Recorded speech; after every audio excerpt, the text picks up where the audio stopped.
Okay, selamat datang kembali ke Tim Mezzo. So, kali ni kita nak review filem tempatan yang berada di Netflix sekarang, La Luna. Yang yang kontroversi di Netflix. Sebenarnya filem tu dah tayang tahun lepas. Cuma biasalah orang Malaysia ni orang tertentu di Malaysia. Orang tertentu di Malaysia sukalah kan memberikan komentar-komentar apatah lagi. Sebenarnya La Luna adalah sebuah filem yang agak berani lah kalau kita boleh katakan. Boleh kata satira? Boleh kata satira? In a way satira jugalah. Ada part satira, part komedi, romantik. Yes. Tapi dia secara keseluruhan dia mencakupi filem berkenaan dengan in a way women empowerment in a way kan. Kan. Ataupun cerita yang berkaitan dengan isu bagaimana wanita boleh bangkitlah in a way dalam konteks emansipasi wanita dan seumpamalah. Tapi sebenarnya walaupun begitu, apa yang menarik tentang filem ni dalam konteks tema kewanitaan tu adalah bagaimana dia menggerakkan satu komuniti tu sendiri untuk berubah daripada satu keadaan yang macam-macam masalah, dan kemudian at the end of the day komuniti itu sendiri yang nak merubahnya lah.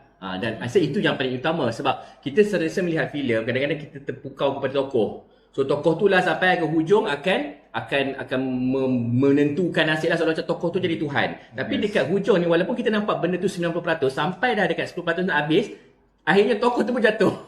Kan? Dan kemudian komuniti tu sendirilah yang bawa balik. Yang sebenarnya kalau nak berubah tu adalah komuniti tu sendirilah. So samalah macam ayat Quran, kalau sebuah kaum nak ubah tu kan, kaum tu sendiri yang kena ubah. So I think that's the spirit yang I think at the end of the day siapa yang tengok filem ni secara penuh akan mendapat hal itu.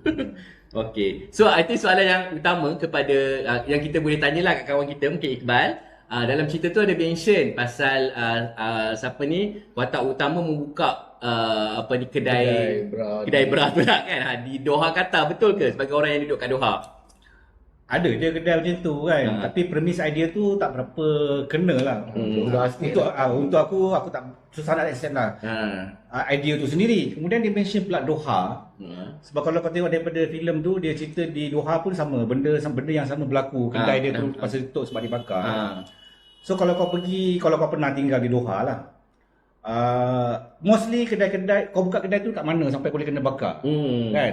Yang paling make sense tepi jalan lah, ataupun rumah, kan? Sewa villa dan you buka kedai, kan? So kalau kau pergi sana, mostly kedai-kedai yang berada di street adalah kedai-kedai essential, kedai runcit, kedai cimata, restoran, kedai photostat, kedai handphone, macam tu lah. Yang jual bra-bra ni, benda-benda yang macam ni semua dekat mall. So siapa nak pergi bakar kat mall? Villa pula kebanyakannya sekolah, ataupun spa, ataupun klinik. Macam tu lah. Sebab villa mahal kot sewa, kau nak buka kedai jual bra kat villa, so tak mampu kot. So mostly benda-benda yang eksotik macam ni memang dekat mall saja. So siapa nak pergi bakar mall? So benda tu agak longgar, betul, jadi mengganggu lah aku punya tu yang Iqbal okey sikit tu. Mungkin yang menulis cerita tu dia mencampak lah aku kot. Kononnya ataupun yang ingin latar macam Islam lah. Pada aku macam tunjuk Doha tu as the whole Middle East lah. Berlaku operasi movement macam tu lah. So maybe so macam tak tepat. Ya, sebab memang ada orang kata POV sedemikian kan yang menunjukkan oppressive women kan. Sebab dekat sana Middle East different dengan kita. Dorang perempuan-perempuan dorang yang keluar mostly tutup atas bawah semua. Dan kita pun tak digalakkan, tak ada orang invite kita pergi rumah dorang. It's not their culture. Arab ni bukan culture dia. Macam kita raya, kita datang biar ziarah pun kan. Dorang tak ada. Pasal dorang kesen kita, pasal di rumah ada wife dia, anak dia. So benda tu dia jaga. So dia takkan invite. Nak jumpa kat luar. So if you nak ambil center point kan, as a Doha ni, as a kononnya the whole Middle East ada berlaku operasi apa kan, macam off tangent sikit lah. Okay. Tapi keseluruhan filem tu macam mana, Fadli? I suka sebab dia mengambil pendekatan sebuah filem chick flick lah. yang walaupun formulaik tapi disusun dengan dialog-dialog yang sangat bernas, dan juga ada kelakarnya, ada pun dia, kan. Walaupun kadang-kadang dia cakap bersahaja tapi rupanya ada 2-3 makna juga tu kadang-kadang. Dan satu perkara yang saya rasa orang tak sedar, sebenarnya filem yang keluar macam La Luna ni sebenarnya pernah digerak atau pernah orang kata hidup pada era 70-an 80-an dalam dunia kita, khususnya dalam dunia sastra kita malah. Yang orang duk cakap seni untuk masyarakat, yang orang duk selalu kata cerita kisah tentang sifat moden atau sifat rasional yang berlanggar pada sifat tradisional atau sifat yang terlalu tertutup, terkatuk. Ada dalam filem La Luna ni. Jadi benda ni bukannya benda baru sebenarnya. Benda ini adalah sambungan atau kesinambungan yang kita pernah temui daripada era 70-an 80-an ni. Kalau kau baca lah rentung novel Shannon tu, benda tu ada. Tapi ini diberi orang kata spice yang baru lah, yang sekarang lah, itu je. Nafas baru lah. Dan diberikan sekarang. Visual lah. Dan diberikan visual. Dan dimainkan perkara-perkara yang agak mencuitkan bagi saya. Jadi persoalan yang dimainkan situ, of course, kisah tentang boleh dikatakan macam golongan tua lawan golongan muda ni, boleh kita letak dari sisi itu, yang mana yang tertutup, yang mana terbuka tu, dia lebih pada persoalan dialog. Persoalan yang mana yang kita boleh teliti, yang sebenarnya orang kata kena dengan hati, kena dengan jiwa, kena dengan akal. Bukan sangat kena-kena dengan ini satu perkara lah, liberal lawan Islam yang benar sebagai contoh. Tak, rasanya lebih pada apa itu moderate, pandangan moderat, orang-orang moderat Islam yang sederhana, dengan golongan yang ekstrim, golongan orang Islam yang ekstrim. Saya rasa itu yang jelas. Adapun mungkin ekstrim tu mungkin kita boleh dilunakkan sedikit dengan orang yang dah custom dengan keadaan yang biasa dia dah alami macam tu. Sebab saya rasa dia mungkin lebih tepat kita cakap macam tu sebab kebiasaan orang kampung tu dah memang ikut cara Tok Hassan. So kalau ada apa-apa elemen yang baru ataupun yang macam out of the norm, akan terus dianggap sebagai satu benda yang perlu ditolak dan ditentang. Saya rasa itu. Dan tapi yang menariknya juga, dia dalam La Luna ni dia memberi juga keadilan kepada watak, di mana walaupun kalau katakan Tok Hassan sahaja wakil agama kat situ, saya okey lah. Saya boleh katakan okey, mungkin filem ni ada agenda, dia tak seimbang. Tapi kita nampak juga satu watak yang menentang Tok Hassan secara sejak, iaitu imam muda kan, yang sebenarnya dia pun sendiri tengah evaluate the situation. Sebab dia pun dah berada kat situ quite lama juga, dan dia tahu cara Tok Hassan, dan dia pun tak nak menentang senior dia. Tapi bila mana ada ada satu macam peristiwa-peristiwa yang berlaku yang menyebabkan dia menilai semula pendirian dia, yang dia rasa actually benda ni make sense, and benda ni sebenarnya kita kena ubah. Keadaan ni bukanlah mengubah keadaan tu daripada totally batil kepada benar, tapi dia mau tu macam nak memurnikan lagi keadaan dengan lebih baik kan, dan nak mengubah keadaan daripada yang kurang baik kepada lebih baik. Itu saja. Saya tak rasa dia mengubah keadaan yang buruk kepada baik pun. Jadi bila ada watak macam tu, dan yang benar dalam konteks itu adalah orang muda tu at the end, which is semangat dia untuk mengubah. Jadi saya rasa itu menunjukkan keadilan yang diberikan oleh La Luna kepada watak agamawan juga dalam cerita ni.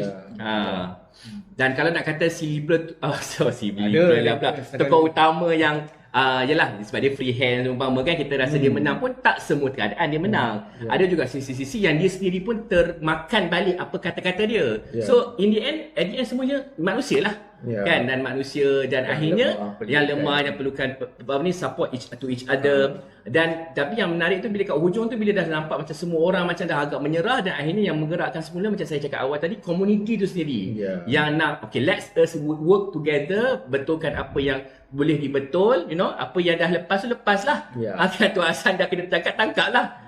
Betul. Sebab saya isu Tok Hassan tu pun bukanlah isu dia jahat sangat apa, tapi sebab dia terbabit dengan jenayah. Itu isu dia, jenayah arson lah kan, which is dia terlibat dengan menghasut orang untuk bakar rumah orang. So memang jenayah, masuk penjara lah kan. Kalau hanya kerana sikap dia, orang mesti boleh tolerate. Tapi disebabkan dia dah terlibat dengan jenayah, dah ada bukti bukti dalam cerita tu, dia terpaksa masuk penjara lah. Macam mana kan? Sebab dia macam orang yang mabuk kuasa. Kan.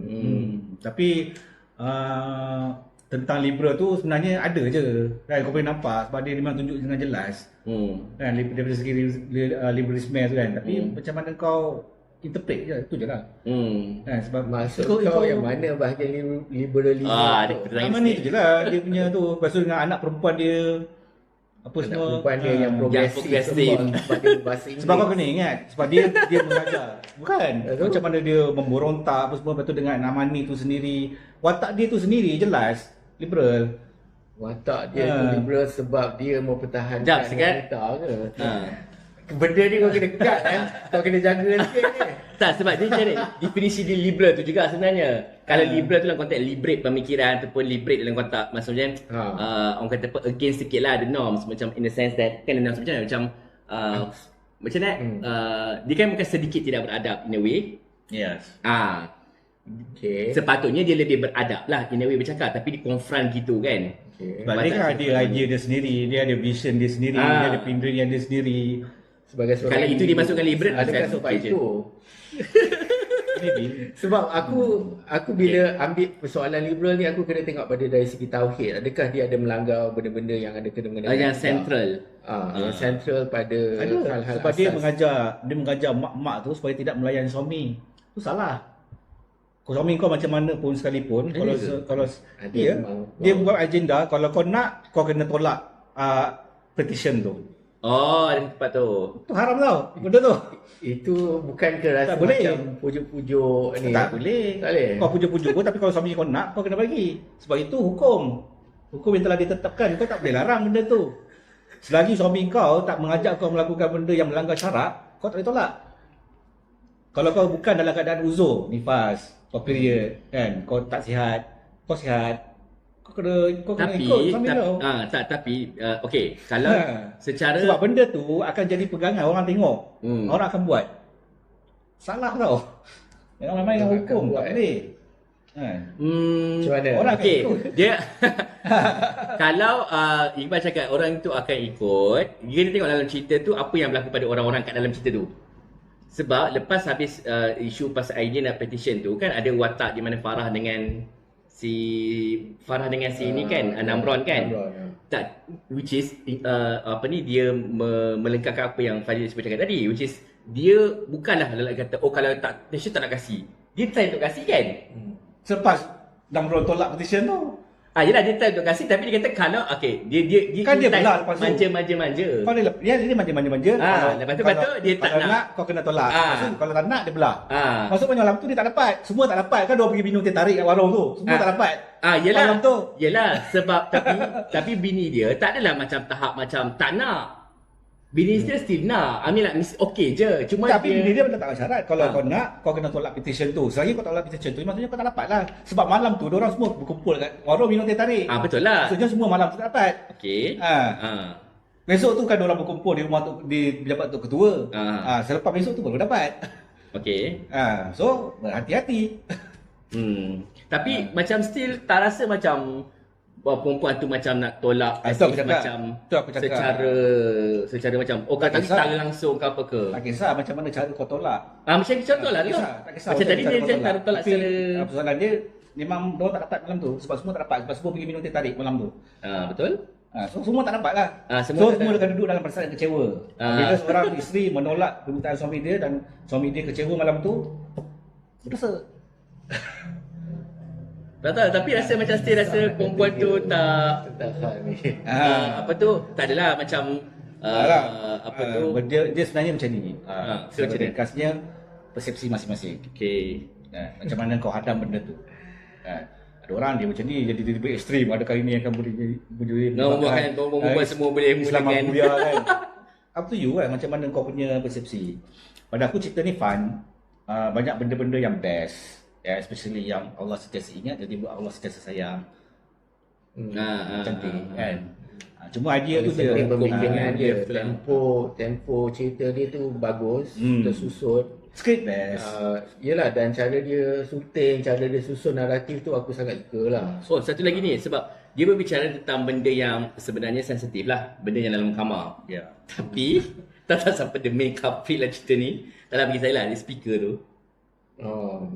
So dia seolah macam kita selama ni macam it's like a statement for the film itself lah. Benda ni selalu orang akan cerita dalam kamar ataupun cara tabu lah kepada masyarakat. Tapi you know, with a speaker can tell everything. So we just need that whistleblower untuk dedahkan segala apa benda yang tak betul lah. So that whistleblower tu, walaupun kau rasa kau macam kau cakap benda tu rahsia macam mana pun, tapi kalau benda yang salah dan sekali terkeluar, then you akan dapat impak, dia punya impak dia lah. Sebab benda tu dia ulang kali kan. Dia pada awal start dengan speaker. Lepas tu kat tengah scene Farah dengan Norman tu lah speaker juga. Kat hujung isu pendedahan tentang Tok Hassan tu pun melalui speaker. Speaker juga. So dia menggunakan naratif yang sama, alat naratif yang sama, naratif device yang sama. Ya. Banyak lah kalau nak kupas kan, tapi sensitif kan. Kita stop di sini dulu. Kalau korang belum tengok ataupun tertangguh nak tengok, boleh tengok. Best. Dia pada sesuai pada aku Tiga Janda Perlawanan Muda lagi best. Sebab dia punya idea tu smooth daripada mula sampai habis. Premis idea dia kan. Dia ni dia sangkut-sangkut sikit. Lepas tu tak sesuai pasal yang bra tu lah. Sesuai untuk budak-budak lah tengok. Itu point tu. Tak, bukan premis idea tu. Tak berapa sesuai untuk aku lah. Untuk kau. Even kalau kau berganggu kau lah. even kalau kau kat Gombak. Macam sekarang kita kat Gombak kan. Cerita bersama tu. Tepi jalan ni kau dah nampak kedai bra. Doesn't match the reality. Macam tu lah. Unless kalau kau buka kedai jamu, spa, okay. Yalah, tapi itulah function fiction. Still untuk kan. mengganggu kau punya ni lah. Image tu lah. Image tu lah. Ditampilkan ke depan. Tapi still kalau tengok dengan anak berhati-hatilah sikit. Tak banyak yang censored lah, cuma anak akan tanya soalan lah, tu je. Ya. It will give them the idea lah. Hati-hati. Sebab tu bergantung pada kita untuk ni interpret dia. Tapi aku tengok je dengan anakku yang 9 tahun tu. Jadi okey. Kenapa soalan Tak ni? ada soalan. Ada tu? Ada. Sebab dia tak Point tahu. yang menariknya mesti point yang akhir dia tengok. Dia cuma tu, pelik. kita Dia cuma kena pelik. hormati ibu. Dia cuma pelik kenapa aku gelak tu je lah. Oh, okey. Ada part-part yang agak mature. Adult Kita joke akan lah gelak, anyway. kita faham kan? Dia tak faham. Dia macam tak faham. Biasalah tu. Okay. So kalau kita recommend lah filem ni kalau kau nak tengok. Best, kelakar, lakonan semua best. Kita recommended lah. Okey. Okay, tak dulu daripada kami. Jumpa pada video akan datang. Jangan lupa like dan subscribe. Terima kasih. Okay.